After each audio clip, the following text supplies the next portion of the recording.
Hello, Greyhounds, and welcome to Ted Lasso Is Life, the podcast. I'm your host, Kevin Dwong.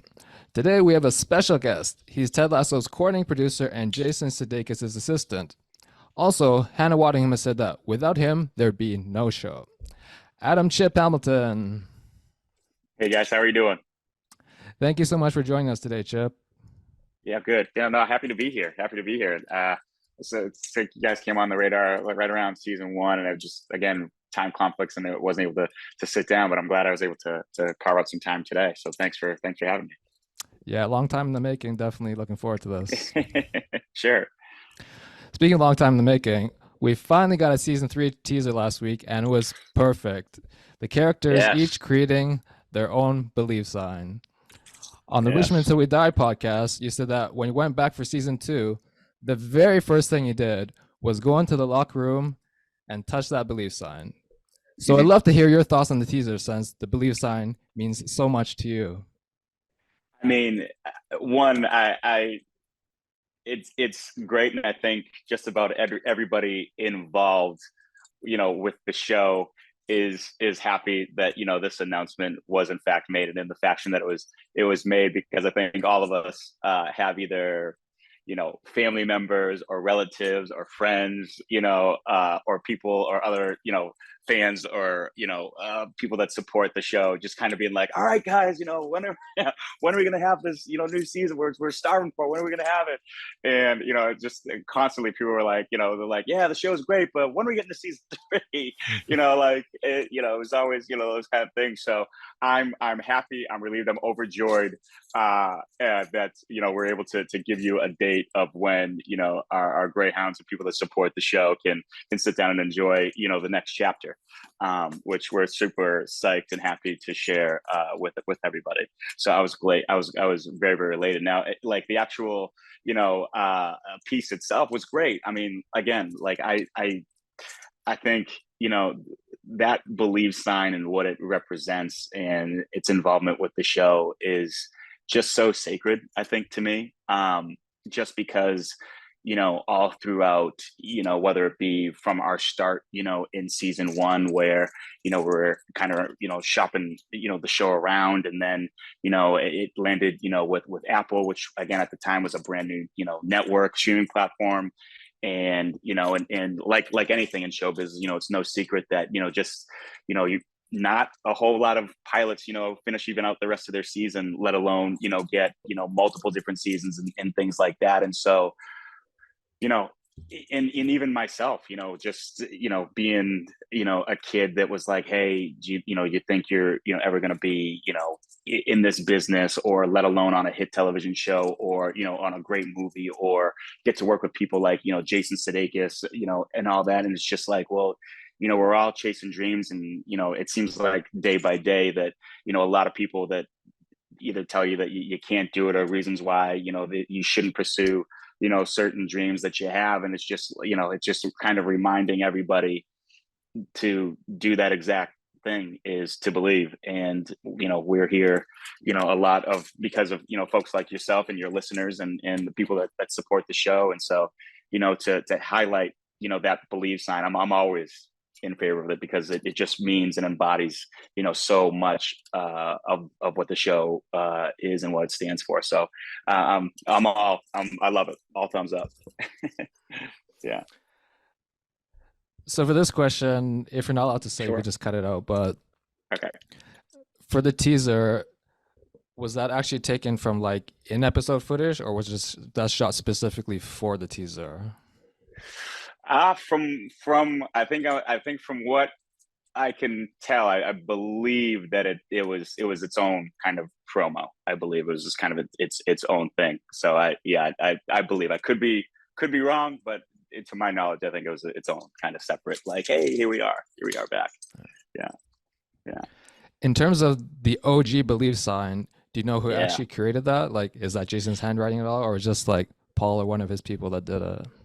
Oh man, oh gosh, I'm probably gonna get in trouble for even answering this question. It's Can I say a combination of both? I'll tell you what. It all comes from the brain of Jason Sudeikis. Like it all comes from his brain and the things that he envisions. One of our executive producers, quite literally, it was one of the best conversations I've ever had with him. He's like, this show is basically in Jason's bones, and it's completely true. So I do have absolute certainty that it did. The idea did come from Jason. Now, there's a two-part thing, and this is why I'm like, I can't remember like who actually put the pen to paper. But it's quite another thing to have these ideas in your head and then translate it to somebody who would then let your visions that you see come to life, or as you know it through your eyes as viewers of the show. And that man was responsible for that is Paul Cripps and his wonderful art department and what they do and come up with. So I want to say it was both. I don't know who. It's tough to remember who actually wrote it. It wouldn't surprise me at all if Jason was the one, but if it was Paul. But either way, they should both take joint credit for it, because it's the thing, on our show. It's the thing that I love the most, and I love it. I love it. So you've been Jason's assistant for, I believe, over 8 years now, so you know him quite well. What's your most hilarious Jason story? Oh my gosh. Let me tell you that there are so many. And yeah, and it's probably hard to pick just one. It is. And again, it just speaks to just kind of the guy he is. He's what you see on your screens and all that is just a fraction of the guy that he is. He's a incredible individual and just a super talented guy, but he's an even better dude. So to answer your question, because there are so many.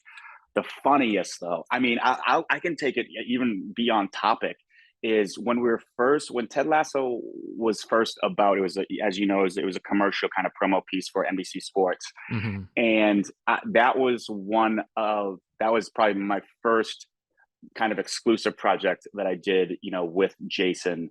And because we met on a movie called Tumble Down, and then right after that we filmed this promo. Mm-hmm.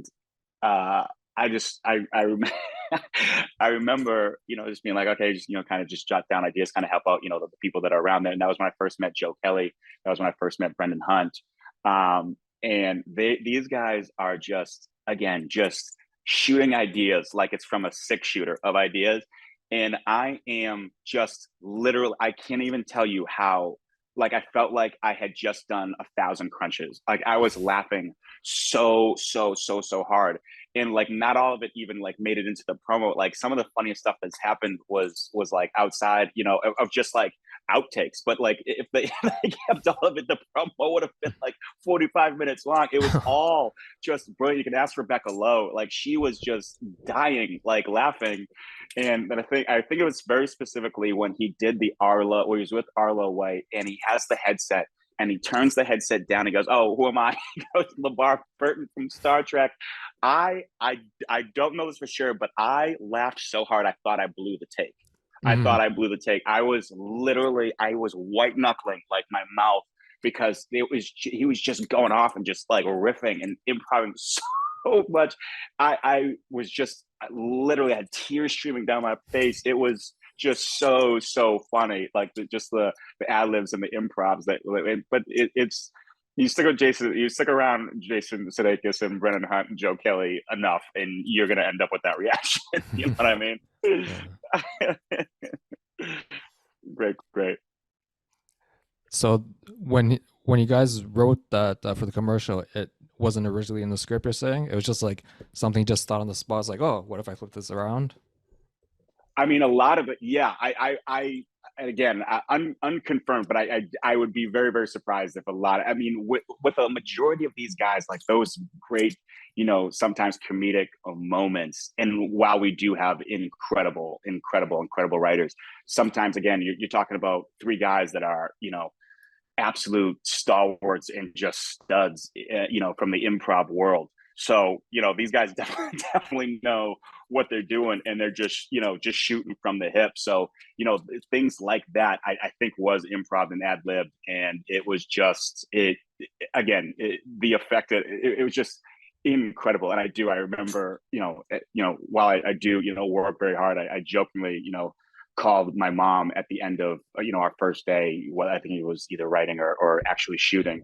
And I was like, Mom, I think I'm stealing money, because this is just great. I'm so fortunate that I get to, call this a job, and the people that I, work with, it's incredible. Like I'm forever grateful. And that was, like I said, that was my first one with Jason. So we knew that it was going to be a great journey that the two of us were going to have, working with each other. So that was the most hilarious, but what about on the other end of the spectrum, the most heartwarming Jason story?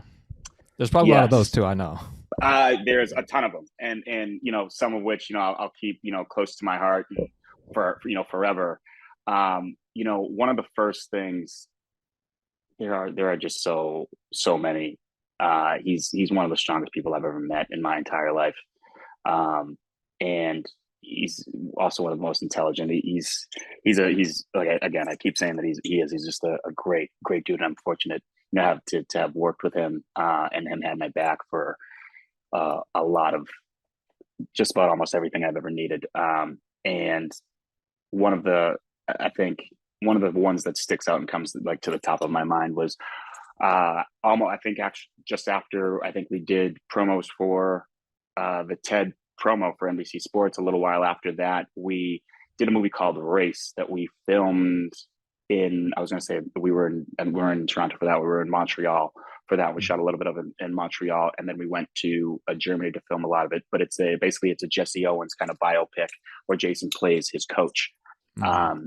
And all throughout it, Jason has, I always joke with him too, is that he's got, like, again, if he was in the 40, if he had been like an old time movie star, I got pictures of like Cary Grant, behind me, but like he just has this look that can translate, like he's just got this star-studded, leading man look.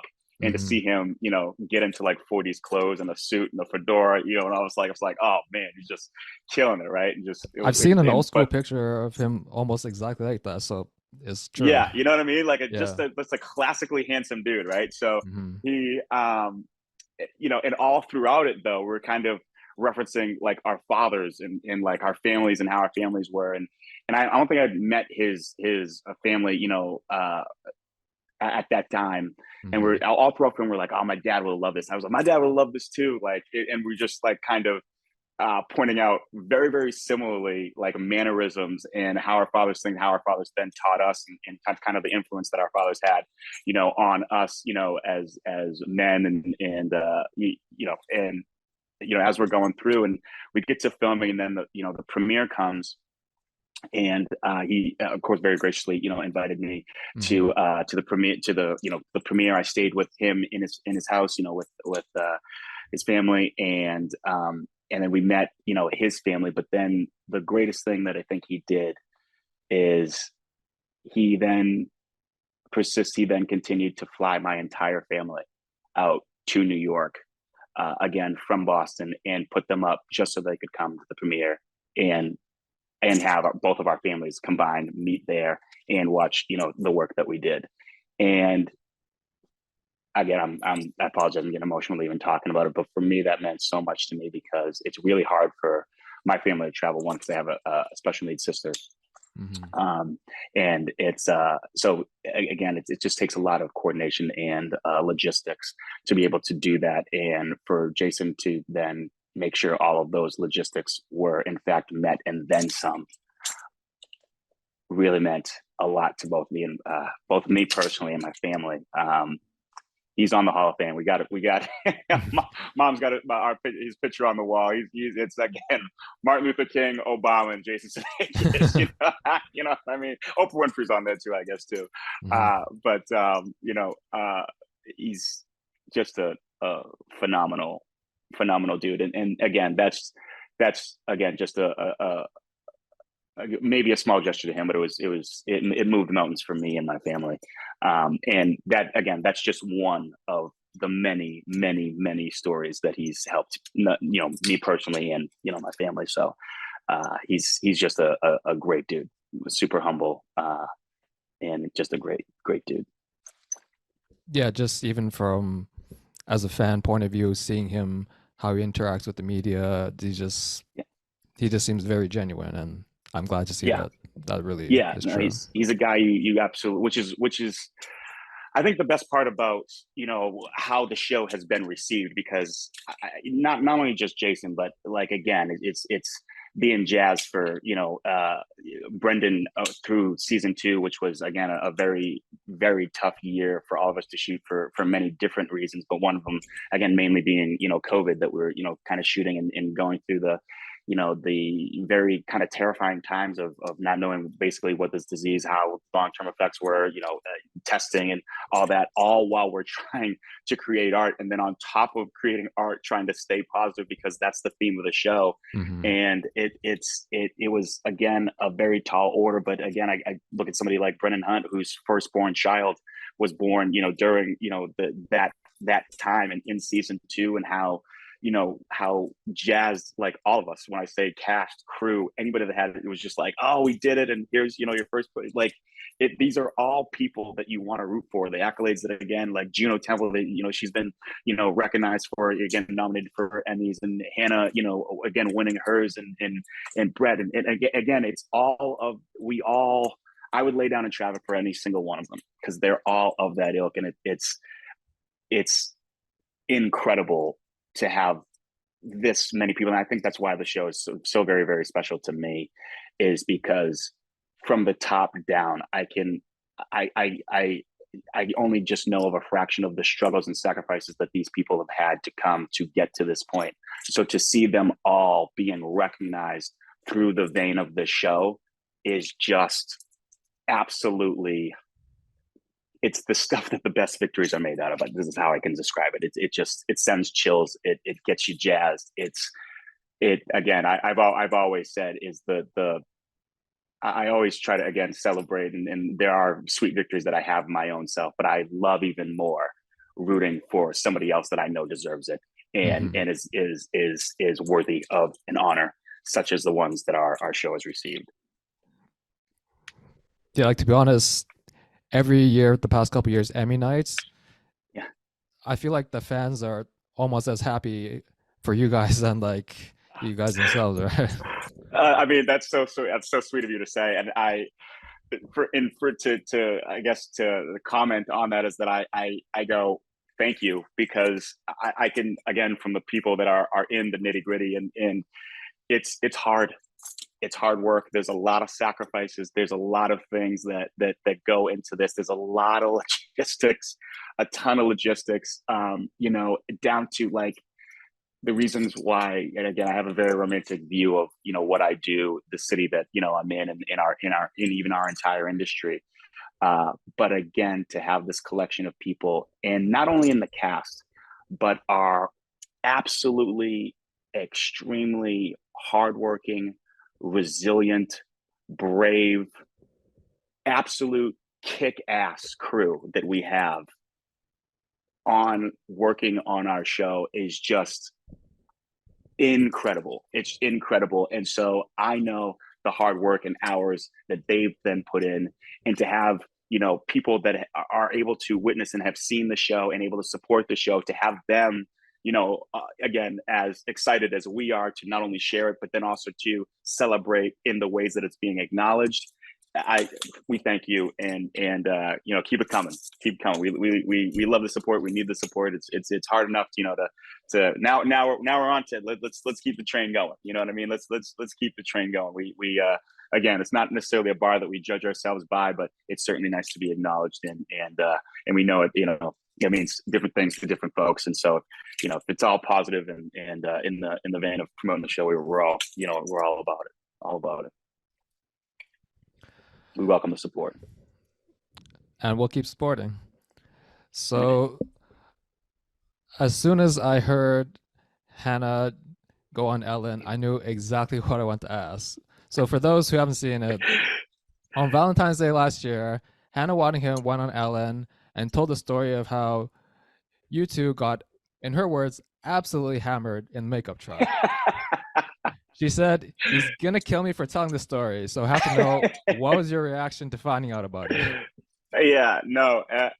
Well, first of all, let me just say that, I mean, I think anybody at any point on this earth would be blessed to spend a Valentine's Day with the lovely Miss Hannah Waddingham.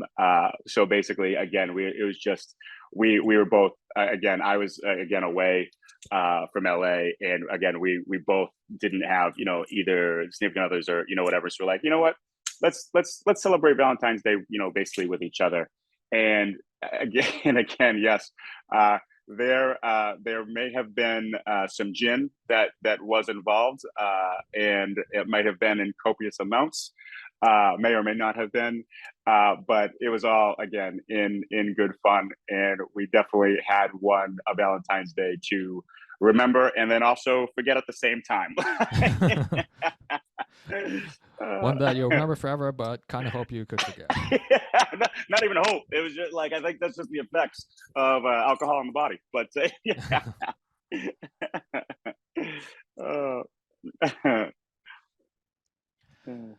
So another thing Hannah has said, that without you, there'd be no show. And your friend Sophie, who does Hannah's hair and makeup, has called you a unicorn.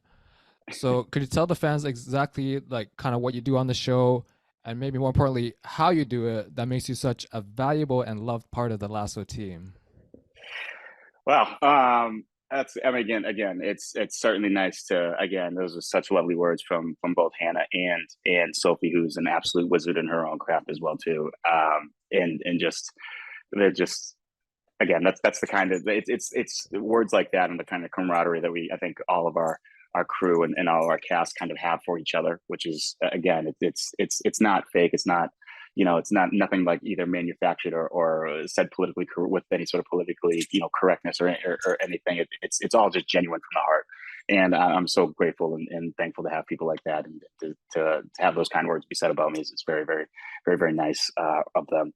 But I guess, as far as what I do, it's funny because again, like it's again, the title, I guess, says producer, on the show, but a lot of it, is again being the right hand, for Jason, and he has a certain way that he wants to, conduct his sets, a majority of which again is positive, and that we can do it. And even though it is a tall order, if we just quote unquote believe, again, we can get through it. And not only can we not get through it, but again, I think that when you're first starting out and you have these ideas, and it's tough to get people on board. And I just, again, with what that sign, as we started the interview, what that sign means is believe, which was, we first season people didn't necessarily know what they were getting into, and we all just kind of, it's a job for a lot of people, and it's tough to separate sometimes one from the other, and we didn't know exactly how special this was, but they did. Everybody bought in. They bought into the ideas. They bought into the things that we'd have to do and the sacrifices that they'd have to make. And it's great. And throughout it all, we want to carry, again, a positivity and take care of our people, and it's great because it sets the tone. And a part of my job is also to just making sure that tone is carried out. So again, like if somebody's having a hard time with this and just trying to, again, troubleshoot, trying to take a more of some time to kind of sort things out, making sure that everything's kind of running exactly the way it should, and also to the way Jason wanted to, the way that Brennan would want to, the way that Joe Kelly wanted to, the way that Bill Lawrence would want it to. And so it just kind of provides the extra hands, extra feedback coming, that they know directly from Jason. And then also to just kind of being the grease, kind of being, again, the glue that kind of holds everything together. Just again, if one department's a man short, if something's how can I help then to be able to kind of move the train along? What would make your department's life easier? What would make your life easier? What different things, and just trying to pay a little bit like more of attention. I heard it the other day, it's like you're the perfect hybrid between being somebody's whether it be assistant and a producer, and an assistant director, where it's just like it's the perfect kind of hybrid for all of that, to just kind of making sure that no balls are dropped in if they are, how can we, help that out and and and moving forward, because we have an end goal that we want to do, and you know again, not a standard that we measure ourselves by, but a lot of accolades in the way the show is received would tell you that we definitely have an idea of what we know what we're doing.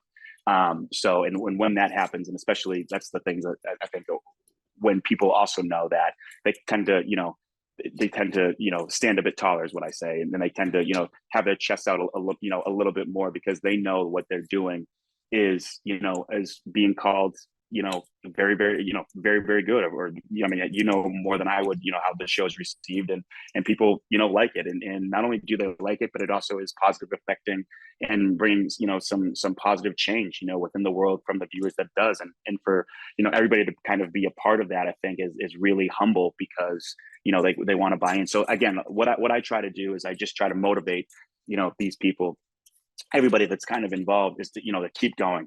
Again, I'm not over here trying to tell Michael Jordan how to shoot a basketball, because you're talented in your own right. But I'm just trying to. But everybody gets tired.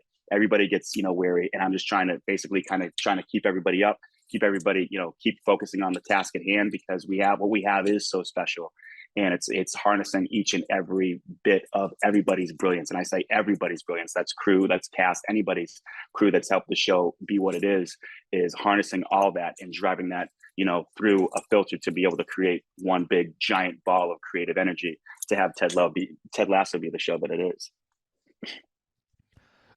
So it sounds like you definitely wear a lot of different hats on set. Yeah. Oh yeah. A lot of different ones. But again, I'm just so proud, honored, and humbled, to be a part of all of this. I'm just a person that again, I'm of the standpoint, I think a lot of the people on the show is that there are no I victories, there are we victories. There's nothing that I do that is solely just me. It's me relying on the brilliance of people, whether they be, again, cast and crew, to be able to put their best foot forward, and me allow for them to do that, to get them to that place to be allowed to do that. Again, like I said, it's not me. I can't do it. It's a we. It's a team. And again, I'm damn proud of the work that all of the team, everybody that's involved with the show has done. It's been incredible. It's record breaking at this point. Yeah. Something I just thought of. There's no I in team, but there's an I in believe. I kind of like that. I kind of like that. And it does take you believing. It doesn't take other people to believe. It has to take you to believe, because again, if you don't believe in your dream, then who will? And again, a lot of that, and again, it's like, well, I don't believe that.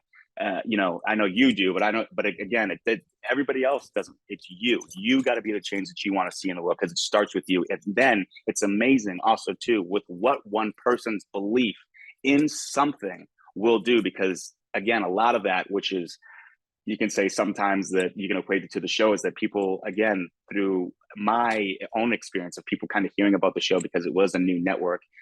And again, it was right around the time of, the height of the pandemic. It was like, hey, have you heard of this show called Ted Lasso? It's like, oh, no, I haven't. But, like, oh, I'll give it a watch. And then that person goes, hey, to two people, have you heard of this show? Whatever. And it just kind of spreads. And it's kind of a microcosm of what you just talked about, which is just like, I believe. So it's like, oh, I believe that this is a good show. Let me then spread and it's just kind of been this like kind of wave of just people just like, and then lo and behold, those 1 to 2 people, as we know now, turned out to be a lot of viewers. You know what I mean? So it's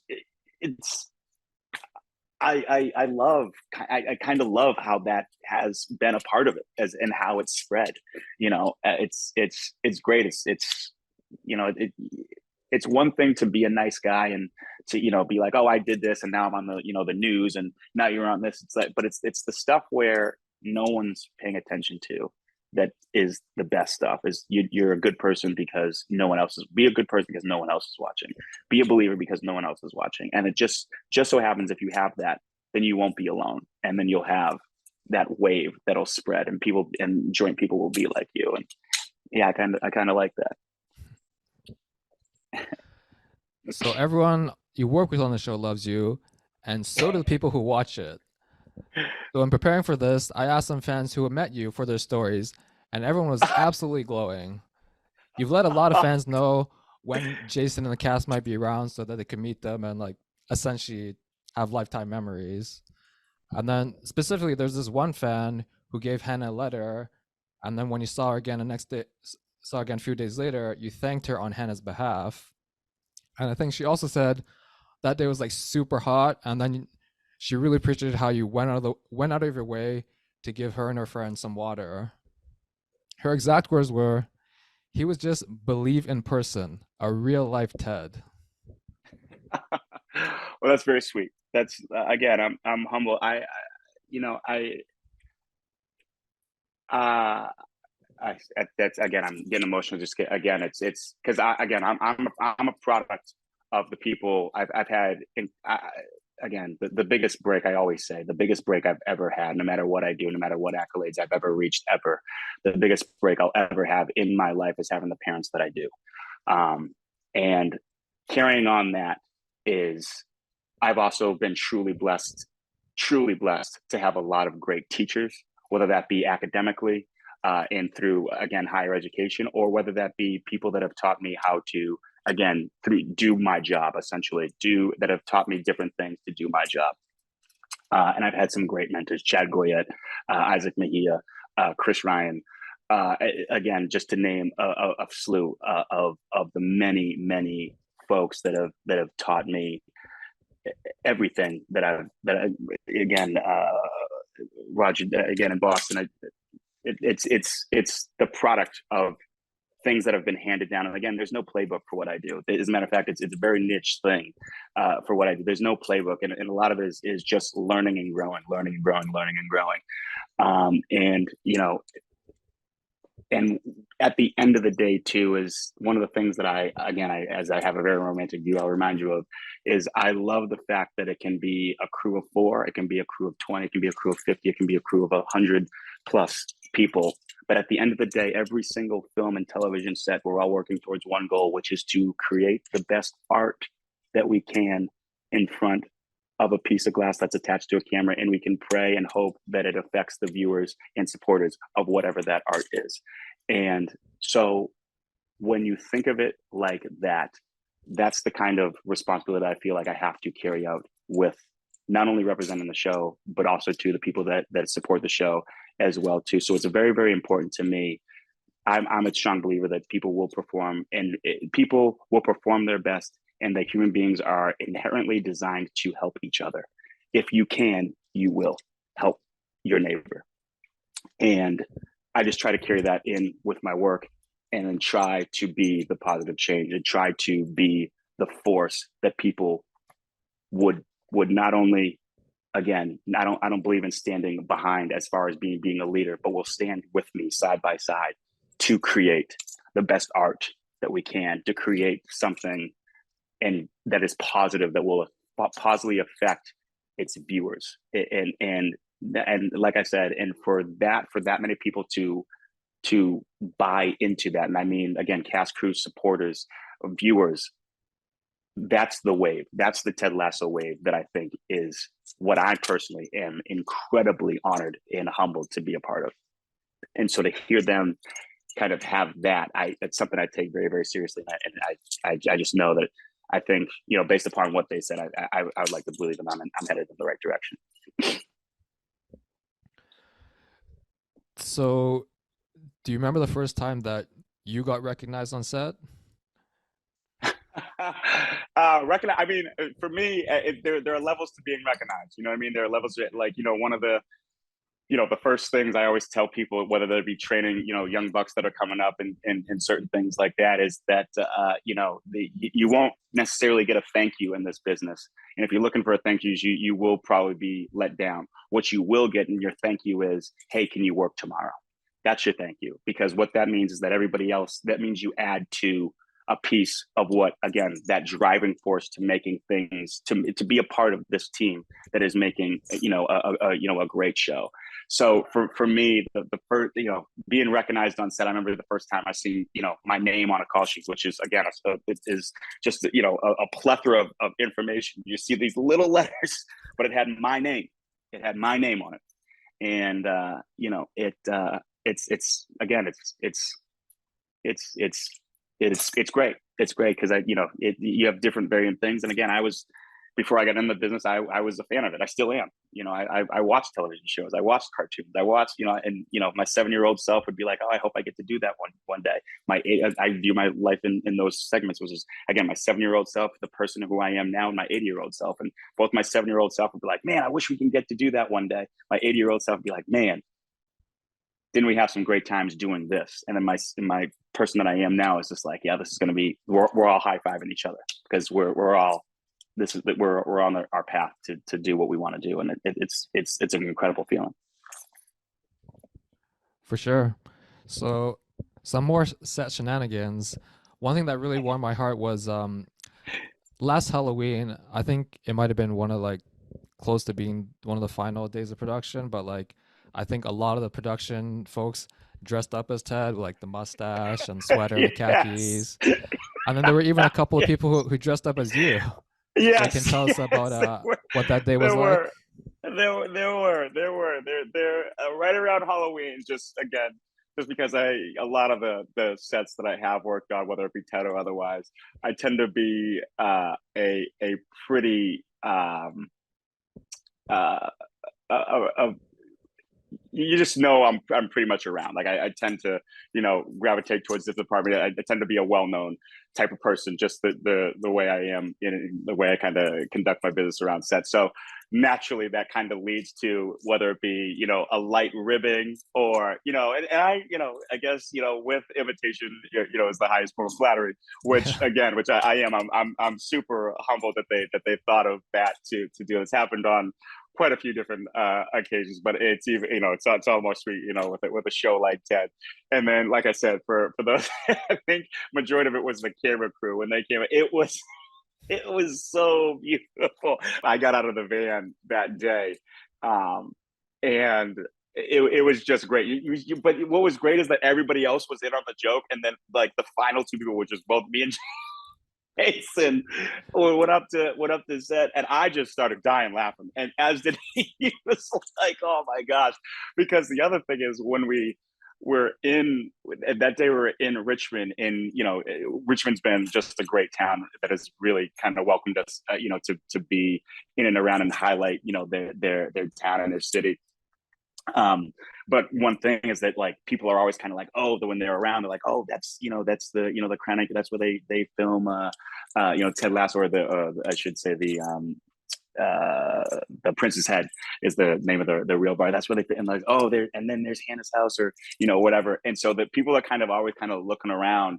So when they find it, whatever. So that day, what was great is tourists or even people in town were like, wait, that's him. They go, wait, no, that's it was literally like that Spider-Man meme where it's like, wait, is that you? It's like, wait, that's you. Wait, am I you? It's like it was just great. And again, you don't get things like that to happen on shows that people are miserable at, or shows that aren't that special, or that you get that fun with Ted. That's a microcosm of just the many things that that just the I feel like that's a representation of the attitude that people have on our show, is that it's a fun place. It's a place where you can have some fun. We work real hard, have some fun, have some laughs, and that we're all in it together. And it's just again just some of the fun. It's always great. The work's great, but the people that you hang with are even better.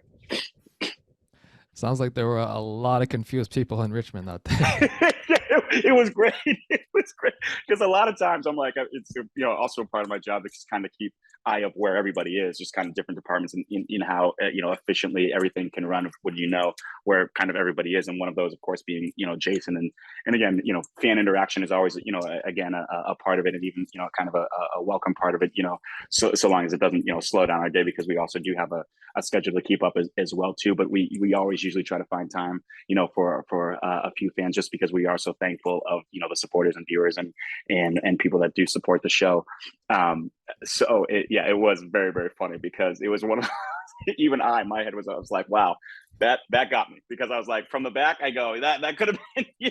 I was like, okay, but it was great. It was truly a memorable day for that to happen. And again, the people that had dressed like me too, I was just like, oh, this is great. And the level of detail that they went to with having these costumes was pretty impressive. Did they also have like 7 rings and like 5 chains like you do? Well, I'll tell you, it's funny because a lot a lot of people, like, there's definitely an on-set Chip look, which is completely, literally night and day from what I call offset Chip. And so it's funny that you actually probably would have gotten a couple different versions of that impression of Chip, which I always can appreciate. Always can appreciate that. So you mentioned that you and Jason always try to make time for friends, which is obviously amazing considering very busy filming schedule. Sure. Do you have any like really memorable fan encounters, either like in a good way or like kind of I don't want to say crazy, but excited way? Yeah, I mean, there are obviously different levels of I guess quote unquote fandom that people, but I again, 99.9% of that, we're just happy. You know what I mean? Like they're just, and it's also a part of it. The I think the love and joy that I think that the show kind of sheds and brings. You know what I mean? And so I think people are just really excited. I think some of the best fan interactions that I have, again, are just how the show has affected their lives. I mean, I've heard people sharing stories, which I always welcome, of how Ted Lasso has affected, their life, whether they have, again, whether it be fan letters or interactions of, um, recently released convicts into the world, and they had a believe sign in their cell and saying, be a goldfish, of Wow. like, again, believing that they could make the change and change whatever that might have gotten them locked up in that jail. So we get letters of people having the believe sign over cancer patients, hospital beds, people diagnosed with Alzheimer's, and as their memory is coming back. It was I had I think it was a female tell you that was dealing with Alzheimer's with her dad, and she didn't know kind of what day he would forget, or not forget certain things, but every day she'd be like, I looked at the belief sign and go, today I'm going to believe that he's going to remember. And I like it, like, again, I'm getting emotional even talking about it now. It's like, it's one thing to be a part of something successful and get accolades and things like that, but when you are told stories about like that, of the hard work that you put in, and again, a short day for me, is around 16 and a half hours. 16 and a half? Yes, sir. Good Lord. Yeah, that's a short day. And again, when you hear that, yes, does the show, with those hours that I just said, does it take a lot out of me? Yes. But it's stories like that put so much more into me. That's the reason why that's the reason why I don't have to go to work. I get to go to work. I get to work with people like Jason Sudeikis and Hannah Waddingham and Brett Goldstein and Phil Dunster and Tahib and Kola Bikini and Charlie and again, Joe Kelly, again, like the people that I'm forgetting, the cast, the crew, all the crew, like, again, Paul Cripps and Nikki Austin, again, Sophie, like all Jeremy Swift, Nick Muhammad. Again, I didn't want to name names because I know I'm going to always forget something. I'm always going to forget, somebody. Again, the rest of the Greyhounds. Again, like the actually like guys like Tom. Again, David, who came like Christo. My God, like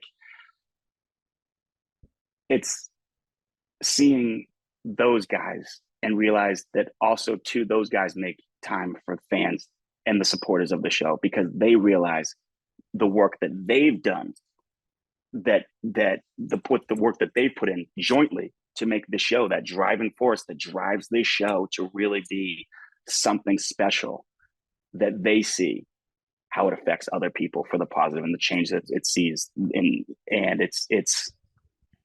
it's beautiful. It's beautiful. Those are my favorite, fan interactions and in the heights that it'll go. Again, when I say there are some dedicated fans, there are some dedicated fans. I remember one time I think it was Thundergong when I realized I was like, wow, I think we had just gone from London filming and then traveled to Kansas City for a charity event that Jason does called Thundergong. So you're talking about this year's edition, right? Yes. Shout out to Billy Brimblecom that puts on him and his folks put on a charity called Thundergong, which supports a charity called Steps of Faith, which is an organization that helps, whether it be financially or otherwise, support people in need of prosthetic limbs. Phenomenal organization. Also a great shout to, like if you guys want a concert to go to that's just fun and awesome and again wrapped up and you're also helping a good cause, like what's better than that? You know what I mean? Just a great. But the reason why I tell you that is because we were in London and then traveled to Kansas City and then had the show probably within like a 2 to 3 day time period to actually do it. And there were fans that we had seen in London that were at the show at Kansas City. I mean, Wow. That's hardcore. Yeah, you talk about dedicated. You know what I mean? Dedicated fans, man. As long as it's all positive and what you and like I said, usually it is. It's all great. It's all gravy. It took every ounce of my fiber to not tear up when you're going through everything before that, like saying how like everyone on the show, cast, crew, put so much into it. Like, that's right. From what they said in the very first episode, I'm obviously very biased, but I think we can agree that Ted Lasso's more than just a TV show. It's a movement. Like they said in the first episode, it's the Lasso Way. Yeah, man, it's a complete vibe. It's a complete vibe.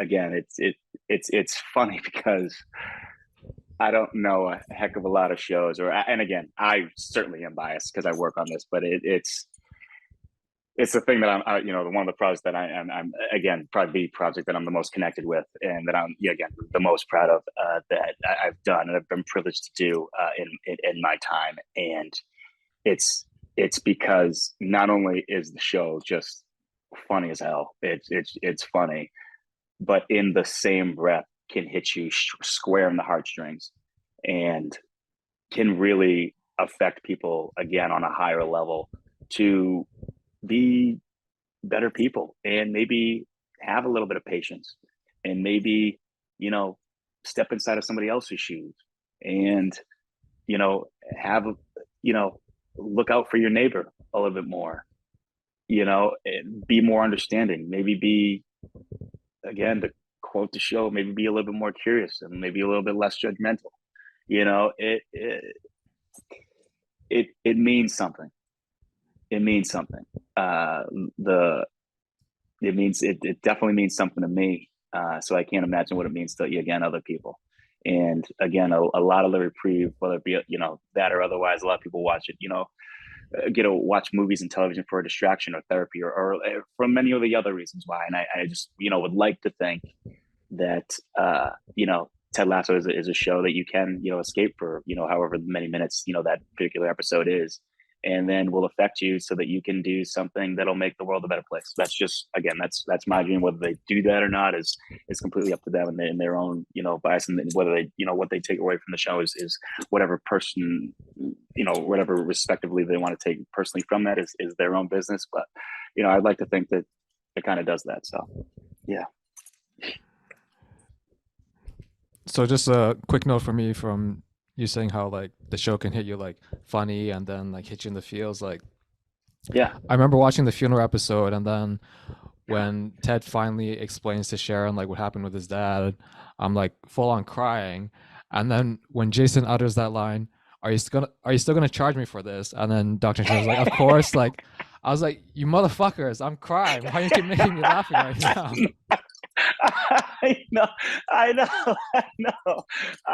know, and those are some of the favorite times, right? Because it's you get wrapped up, in feelings, and then they break it, and they get you back to putting a smile on your face. It's like I said, it's a very special show. It's not fake. I mean, all of us name names. Yeah, Phil Dunster again. Also, too, huge shout out to Dan Parslow and the AD team as well too. That do just again a phenomenal job of organizing just a billion logistics that between Sophie, Matt Lipsy, and again all those guys. Shout out to Andrew Warren as well too, in the production in the office, and shout out to the Transpro team again. Just everybody. Our COVID team, we had 0 shutdowns. What Jason said on the end, like again, these are phenomenal departments that we have that just want to buy in to make the best art that they can, and damn it, like in some aspects, again, winning those things again proved it to themselves. They go, wow, look at what we can do. Not I. It's never an I. It's not what I. It's what we did. Look at what we did, and that's where I have a source of pride. Is look at what we did. Like we all have at the end of the day, it's individuals that we go back to our individual homes and we have our individual accolades that you've earned and have been bestowed and things like that. But it's the we. It's the 1 + 1 = 3. That's what I take pride in. That's what I love. That's being somebody who was like, oh man, I was really having a bad day, whatever. And then, whether it be me or somebody else on the crew that's just like, okay, well, you know what? We got you. What do you need? Like, okay, we're up late, we'll grab you a coffee. Need another coffee? Great. No, we'll get you another thing, whatever. It's like, you got this, man. He's like, okay, you need the help. You need help running lines. Let's run lines, whatever. It's all that. He's like, oh man, what? I didn't get lunch, whatever. It's like, okay, hold on. Let me buy you a sandwich, whatever. It's like, oh man, you didn't have to do it. Like, it's those, again, little things, but it's the movement. It's everything. It's those little things. That's again that Lasso Way. Like it's Jason very eloquently in a very beautiful speech he gave at the end of season 3 said, "Take that with you. There are these things that you take with you on whether it be a different show, a different movie, anything you do, a different business, different whatever. It's those things that I hope that it's those positive things that I hope people take with them. That." In whatever their everyday lives, their jobs, whatever it is, it's those things that I personally hope that people take with them. So you mentioned season 3. I know you can't tell us too much, but what can you tell us about what we might be seeing this coming season? Kevin, I can tell you, it's going to be phenomenal. It's going to be great. The stuff that they have in store for you is, and trust me, I'm scared of even saying it because there's certain stuff I'd be like, I'm gonna have Warner Brothers or the Apple like blowing on my phone, whatever. All I'm going to tell you is when certain episodes hit, be prepared to have fans writing in, be prepared, it's going to be epic. It's going to be phenomenal. I can tell you, and I want to also to acknowledge it's been a little bit, and we thank you so much for staying faithful and for your patience in us trying to complete this 3rd season. We're certainly thankful for it. But I can tell you, I personally, again, biases, whatever it is, but I personally can tell you that this season is will be worth the wait and then some. That's what is that cool? Can I say that? It'll be the worth the wait and then some. I promise you. All right, we'll play a little game then. You mentioned certain episodes. When Paul came on to talk to me, he said specifically, I know it's been a while, but if you just hold on to, kind of almost what you said, it's been a while, but if you just hold on to it, it'll be worth the wait. Gotta believe, baby. Gotta believe. Look out for certain episode. So I'm wondering if your episodes are the same as what he's telling us to look out for. I don't. Well, see, this is the beauty of the show, right? Because what may mean something to Paul may I may prioritize something. I was like, yeah, but that one doesn't have this. That one doesn't have this. So and that's the kind of the beauty of it, Kevin. Because I bet you even too, you can be like, oh, because they're gonna have one episode or a couple episodes that mean something more to you than they would to me. Like, you know what I mean? And that's the beauty of the show, is that there are different. Take 209 for example. There are some people like, oh, you know what, 209. I don't know, wasn't feeling. Then there are other people that go, 209 was the best episode ever with Coach Beard and Beard at Night. And they're like, oh, it's incredible. We love that one. Whatever. It means different things. A lot of people. One of my favorite moments of season 2 was the hug when Jamie hugs Roy in the locker room after his father just kind of came in there. I don't want to have any spoilers for anybody that hasn't seen the second season, but when that moment happened, that was great. The funeral was great for a lot of that, there were so many different moments. Again, the beliefs. A lot of people like, oh man, if you're paying attention, again, hot take was when Nate quote unquote stood up for himself and then went on his own. You know what I mean? Like that's also been something. So again, it may mean different things to certain, folks. Again, that was in season 2 where we did it. So that, again, where is Nate? Like, what's going to happen? Like these are all questions that I personally can't wait to just be like here. Like I said, March 15th. Y'all are gonna know, and I would certainly hope that you're gonna be tuning in, Kevin. But I would love if your supporters would again tune in there. Not that again, we're tuning in to Apple. Y'all have it, and like I said, we have such special stuff in store for 3 that I cannot wait to. We cannot wait to share with you. Don't worry, I'll definitely be tuning in on. I'm sure a lot of people will as well. There we go. So I know what you're saying. I totally get it and respect it, but can we get one episode number at least? Just one? Just one. I can't, Kevin. I can't. I'll say it's man. Like again, the first one. You know what I mean? The one, just because that's what kicks it off. Welcome back. It's like Cheers. You know what I mean? Like where everybody knows your name. Like our names. Like wherever it's we'll start there, man. I like the premiere. Like let's kick off. Yet another chapter. Let's see what Ted season 3 is all about. You know what I mean? Let's do it. Let's get in there, and then I'll be. I'm also looking forward to what episodes people are like. Oh man, I can't wait for this, or like, oh man, like the different feedback. That's some of the fun for me as well too. Is like different things for different folks, and like I said, it's all. It's all great. It's all great. So to clarify, sort of sounds like you said episode 1. I just wanted to get all kicked off. I want the people that have been waiting and been faithful and patiently waiting to be given the nourishment, what I mean, be given that the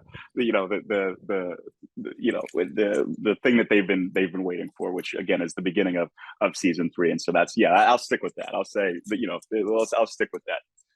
I'll stick with that for now. I'll say that. Can I say that, Kevin? Sure. I'm trying to dance around the question, but I can't say nothing. Yeah. We'll move on to the next question, but all right. Just as an FYI, Paul picked episode 6, so I'll leave it. Okay. Good to know. All right. So my podcast and fan pages are, of course, called Ted Lasso Is Life. So my question that I'm trying to create a trend here at the end of every episode is ask my guests, what's the one Ted Lasso memory that you'll remember for the rest of your life? And I know that picking just one again is probably hard, but Yes. Stay with me. Stay with me here. But I reference this all the time for the people that have been, watching the show, is everybody that was on. It was, again, the how we decided to shoot the first season was, we decided, again, I think it was, from August until we wrapped just before, I think, November, season 1. And we had, an idea to shoot, the main narrative stuff first, and then we're going to save the football block basically to the end, which meant that, and again, I don't know if you're familiar with the weather patterns in the UK, but it meant that we were going to shoot a lot of the football stuff during the coldest months in London and the UK. And I do know that, again, with a show that you don't know, again, you haven't, it's an inaugural season, so you don't know if the show's going to be good, how well it's going to be received. Are we going to get a second? Are they going to cancel us halfway through? Are they what's even going to say? And when you ask, actors and people to step onto a field where it's freezing, and on top of that, yes, lo and behold, again, Murphy's Law, if it can go wrong, it will go wrong. It also rained a majority of those days. So you're wet, you're cold, you have no idea whether the show is even going to get a second season. If anybody's even going to, are the fruits of my labor going to even be anything at all going forward? And I can tell you that not only our crew, but our cast, and again, a majority of the people, they stuck through all of those rainy days, all of the cold, all of that thing, all those hours. And again, because it's the end, because we're trying to finish on a time schedule, which means budget, we're trying to cram in a lot of different things, a lot of different units and all that. So, which means double your basically your work load. Basically, your workload then gets bigger than normal, because at the end as well too. And everybody stuck with us. Everybody bought in. Everybody did it. And again, a beautiful speech that Jason gave at the end of season 1 that will stick with a lot of folks that are involved with it. But I always say that those are the true believers, because we didn't know what was going to happen. And it's just really nice then the season 1 then comes out, and it's just people start to like it. It's very, very well received, so much to the point where they renew season 2, and then literally moments right after that they renew us for a 3rd season as well too. Then then the accolades, then award seasons, and all this stuff is that, and it's just it just kind of blew up for the better, as we say. And then it all comes down to, like I said, not knowing if it was going to happen, but believing that it did.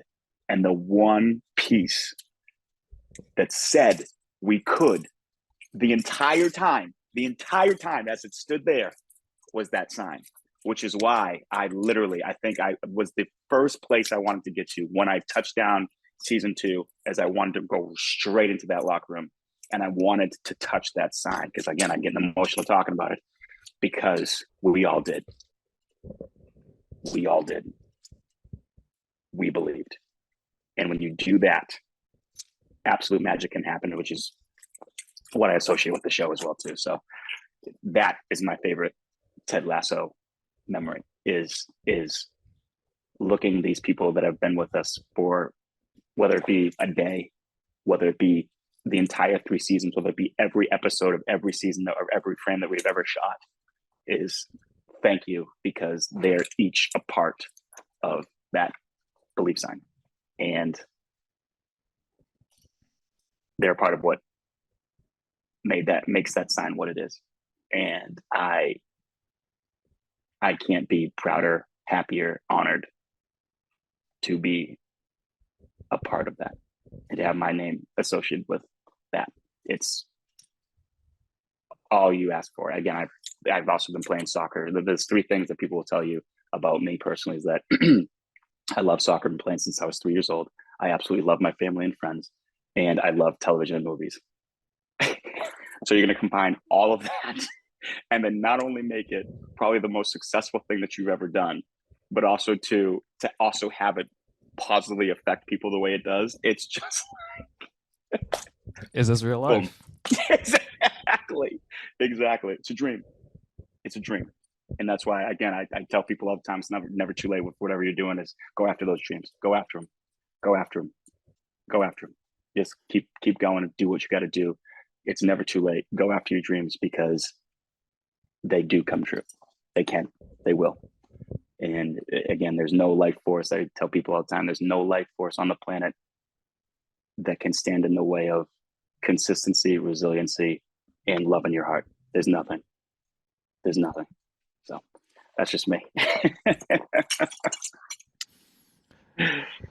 So, personal anecdote for me when you said chasing your dreams. So, to give, I guess, you and my listeners some context about myself, I actually used to be an accountant, but then at some point I realized that that wasn't really for me.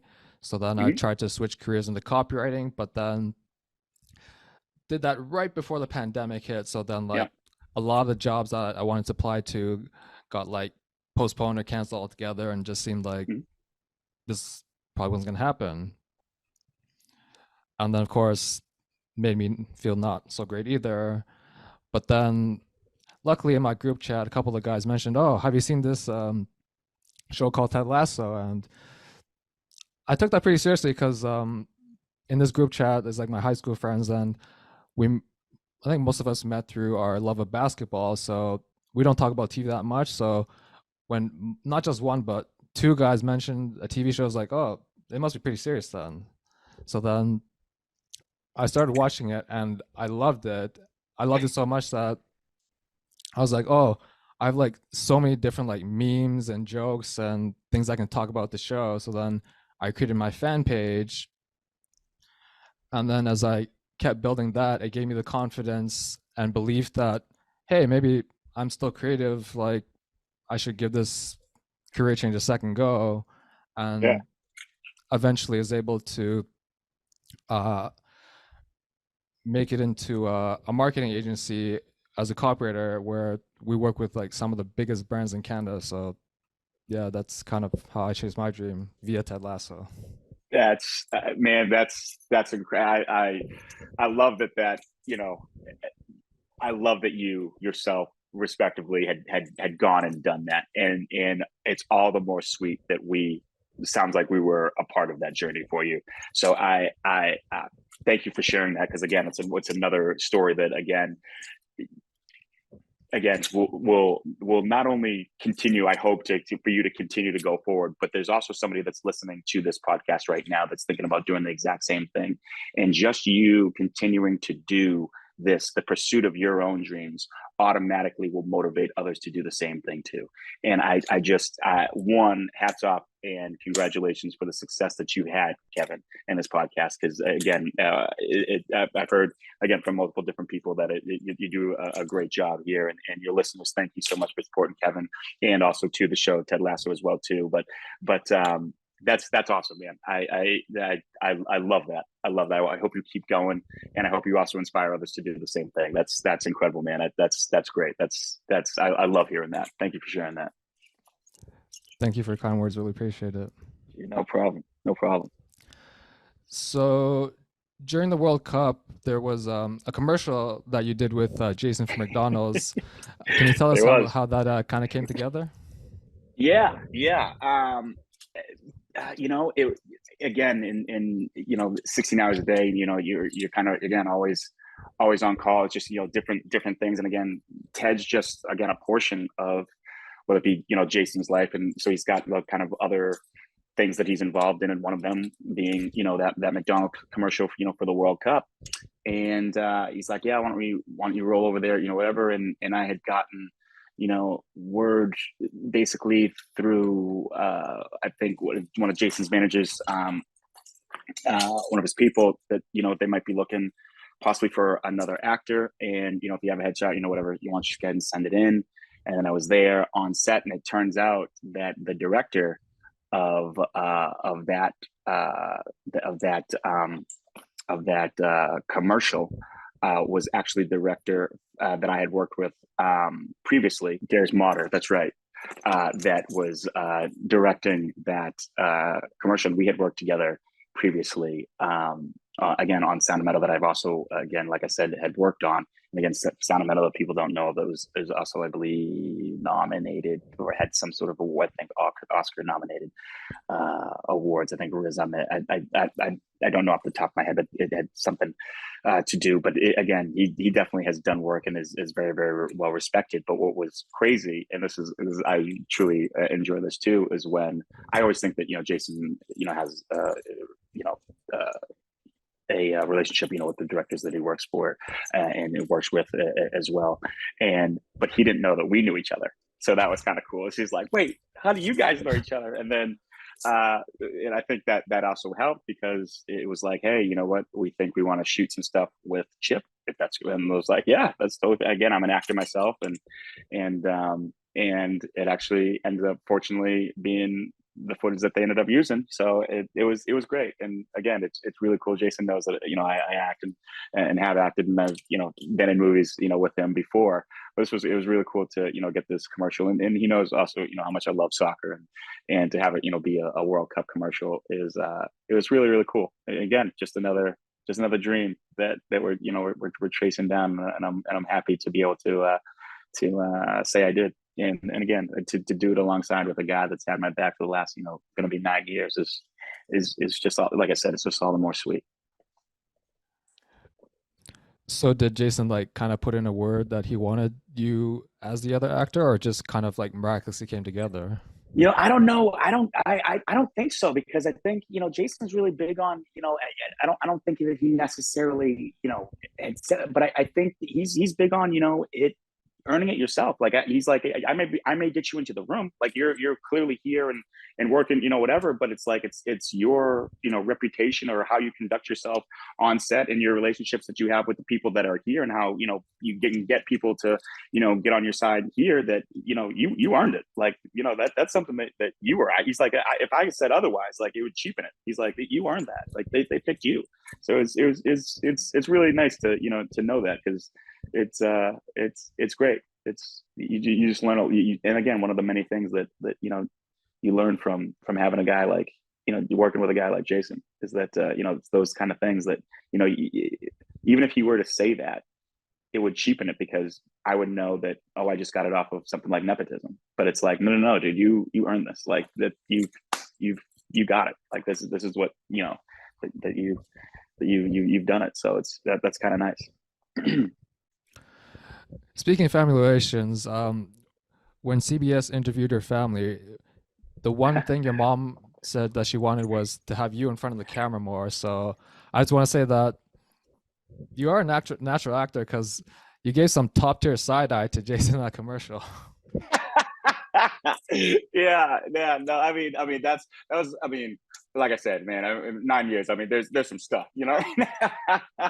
going on there. It's been 8 years, but it's yeah, no, it's like I said, I do love acting. Like I said, I have a very romantic view of the industry and the things and the opportunities that I get. I always thought that, acting would be, again, another piece that I can add, to, and I can add to this industry, and to add, to the things that I can do very, very well.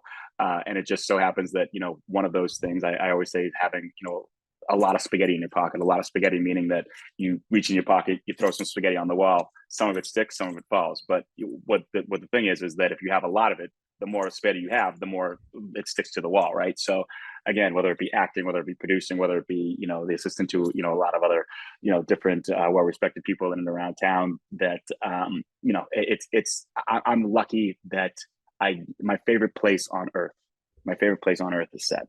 I love set. It's the place where dreams come true. It's the place where you see people rise to the occasion. It's the place where, again, dreams come true. You can also see people, it fall from grace. But you can also see people being redeemed. You can see other people. You can see people working together towards a common goal. You can see, maybe things that of how you should conduct your business, and how maybe you shouldn't conduct your business. The consequences of decisions made, whether they be negative or positive, you can start to see the light. And you can also see, again, whether it be lucky or whether something be earned, whether something, be handed to you, or whether something, through hard work was, again, just because, we've gotten a lot of escalades and all that, if we didn't have that, would it still be as good of a show? Like just different things like that. It, it you do it because you love it. Is at the end of the day, you do it because you love it. You do it because you're positively making a change to people. You're doing it because of the person next to you. You're doing it, for because you've always seen this person as a mentor to you. You do it for a lot of different reasons, and that's like I said, I'm just happy to be a part of it. That's all. Whether it be acting, producing, it doesn't matter. So I trust that the bag was nice for the McDonald's commercial. I can't get into that. But what I can say is that it was all right. It had me singing the tune of da da da da da. If Eddie's singing, then it's not too bad. That's right. So you mentioned your pockets. That's one of the things that a lot of people wanted me to ask you about. So Hannah, she called you G.I. Joe, and that was kind of because the way you dress on set. For those Sure. of you who haven't seen, I'll definitely link some pictures, but definitely looks like you could be in like some type of military operation. Chip has so many pockets on his attire that it's more than a pool table, probably two. That is it more than a pool table? Yes, the amount of pockets I usually have on set has definitely more pockets than a pool table, for sure. Yes, true. And as fellow fan Lena said, I got 99 problems, but I know whatever Chip has in those pockets could fix most of them. So what do you have in your pockets, man, that you need so many Oh of? man, I'm sure I have an inventory. I know I have an inventory list somewhere, because it's how I prep for jobs, and it's forever changing, and different evolutions of it, and depending on the job, which it goes. But it's essentially, I've always said that a film set is a great representation of time equaling money, and it's not a mystery that again, it's the same thing of art versus business, is that you have, yes, we want the creatives and we want all of that, but you also have to do it under a certain time point so that they can take that and sell it. And again, the more time it goes, the more money that it happens. So with that being said, things need to be done. With that being said, is that usually film sets are a very, very high standard and a representation of things being done efficiently, because of the fact of what I just said, is that time equals money. And that, again, that, we all have budgets of certain movies, and sometimes you have to stand on those certain numbers, and it gets to planning. So the reason why I say all that is because the things that I keep on and around me, basically what I would like to think is doing just that, is that let's say, for instance, a stick of gum. If you want a piece of gum, which is very known for an actor or actress to want, again, whether for a plethora of different reasons, it's going to take, and that gum is usually at a place what we call craft or craft services.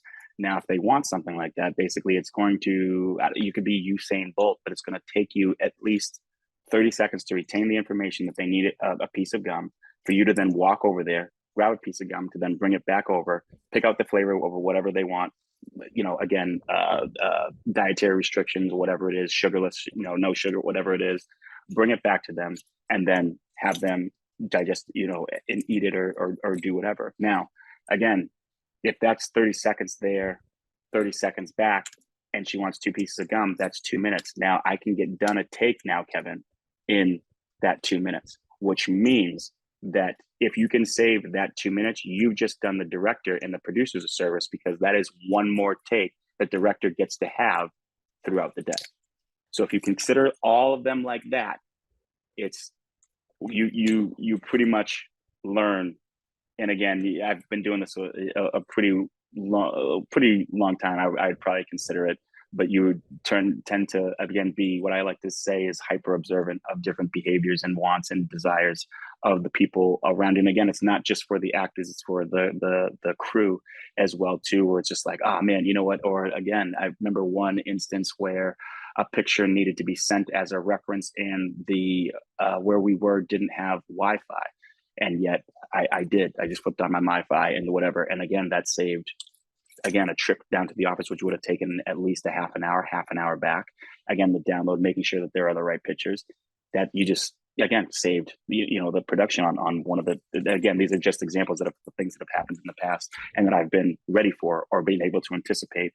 And then if I didn't have it on my person, was able to anticipate that with my actions to be able to make the day run more efficiently or get the best out of it what we ever had to at task that day. So it's and again the look of it kind of comes down to a quick story, which when I was first working in the industry, I would always wear, again, I wanted to look for them, so I wear like my good jeans, whatever to work or whatever. And doing the regular things that I'd have to do as I came up as a PA, they would either get super dirty or they'd rip. And I'm like, oh, and again, when I was first, I didn't have a lot of money, very little money actually, and so I was like, I can't keep going through my jeans. I'm gonna have nothing to wear. So I was talking with my father, who again I have my dad again served in the Air Force, and I have three uncles I think that are retired Army, and then a few that are retired Navy. And again, we have friends in the Marines and things like that. But I'm always talking to basically in the military family. I'm always talking to certain people. I was talking to my dad, and I said, you know what?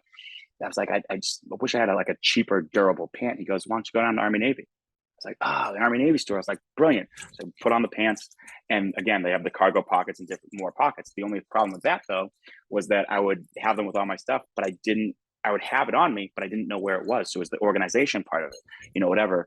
And then shopping again at those very same stores, I saw, a tactical vest, and I go, you know what? I think that's my Huckleberry. I think I'm gonna grab that. And then, again, it's filled with just about anything I would need, for that particular day. And again, it's the other thing you don't have to worry about is that if it's durable for them, it's definitely durable to endure a day on set. It's good, and so that's kind of how that whole thing started. And again, it's efficiency at whatever keeps that machine going. You know what I mean? Like whatever keeps it going, whatever you want. And it also has other ancillary benefits to to that as well too. But that's the main piece of the whole thing as well too. Who knew a piece of gum could be so powerful? Exactly. Who knew, whatever size sign, the believe sign is would mean that many people. So, it's a piece of construction paper and some paint, but yet, you know what I mean? It's why that's why we're talking on a podcast, it's why listeners listen. So again, it's that, again, it's the microcosms. There's very little separation from good and great. And I like to think that, it's those separations that we do, those kind of practices are what separates, again, you being good to being great. So kind of on that note, I know you follow sports. One thing I've Sure. always heard is like making the leap to like all-star is one step, but then trying to make it to like all NBA is like really fine lines, as you say. So that's just really random thing that I thought of. Sure. No, exactly. And that's what it is. It's those, again, if again, those 2 minutes, whatever it may be, it could be, does one of the actors, does Davin need to, again, have that little bit more time to get, like, again, rehearsing that line that he's like either, or like Christo, is it like, okay, it's going to give costumes that much more time to be able to, get his wardrobe and the costume he's got to wear. It gives him that much. Again, it's finding that time and just making sure that it's operating on the utmost efficiency that you can. And it's finding those little, whether they be seconds. Now, seconds again, like I said, a 16-hour day. Those seconds then add up to minutes. Those minutes then add up to whatever else it is, and you can. It's how you again, like I said, it's how you separate good from great. So one thing that the fans have spotted in your pockets, a red pen, which of course Jason is infamous for carrying around. So we have to know if the one we saw in your pockets was actually yours or just actually a backup for him. It's both, both. Yeah, he again, like all things, and it's also, I think, you know, one of the things again, I hear, you know, Jason, even he's like, oh, how was it? He's like, oh, it's pretty good. He's like, we don't want pretty good, we want great. Like we want great. And so again, like even something down to writing utensils. It's like it's like, you know, that one thing. It's like, you know, that little grasshopper or cricket that you hear at night. It's like, okay, like ordinarily you probably tune it out, you know, whatever. And there's just one, just like, it's just getting to me. Or, you know, that one little flashing light, like in a hotel room that you're like, it's just like one thing. Why not just make it that much better by getting something that, you know, whatever. And which is very, very common on a set, but a G2 pilot is that's our sword of choice, our weapon of choice, red pen of you know, G2 pilot, red. And yeah, that's the one he likes to use. And again, and because I know that, I keep one, you know, within, you know, like I said, is, you know, it's quick draws. You keep it on in a quick draw pocket, which is, there you go. Here it is. It's right there. Boom. Bingo. I'm surprised they haven't hooked them up with a sponsorship, man. Like Hey every man, picture, like somebody's got to be listening, paparazzi, on-set pictures, the pen's always there, man. right? Somebody's got to be listening, right? Yeah, man. And if he won't do it, I'm open for opportunities for endorsement too. I'm all ears. I'm all ears. All right, pilot, you heard that? We're putting that out there. That's right. That's right. So on a related note, in season 2, there's a scene where Nate tells Willa Kitman to fetch him some pens, and he brings this whole tub of red pens. Please tell me that was the writers poking fun at Jason. Please, please. That I don't know. That I don't know. But he I love that because he got him by the plethora. And yeah, I did notice. I think it was more coincidence than it was anything. But that that is a great scene. I do quite like that. I think I did see some internet stuff floating around that I did see, which made me laugh. Which made me laugh. All right. Speaking of red, we'll get you out on one last question. Sure. You and Brendan are both huge Arsenal fans. Mm. What are the vibes right now? Do you think that they're going to take the title this year?